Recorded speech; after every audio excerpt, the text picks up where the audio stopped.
Geng, orang kata datang nak support kita orang. Tengok ni, dah 3 hari sepi sunyi je, duk main tolak angin je. Tengok meja berapa biji kosong je kat sini ha. Kedai ni bukan kedai aku, kedai mak aku. So korang datanglah support-support dia. Dia orang tua dah.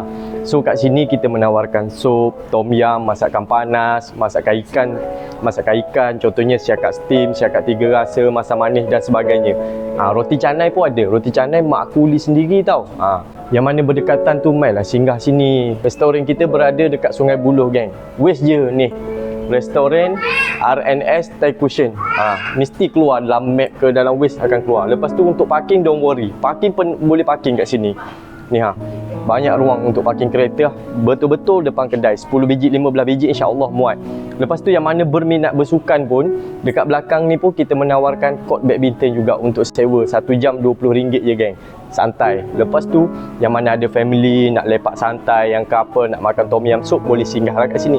Mainlah support. Dekat je suasana pun tak adalah bising, kawasan kampung kot. Tenang je nampak. Meh support kita orang. Jangan lupa follow sekali. Dapat ke dapat? Dapat. Ciao dulu.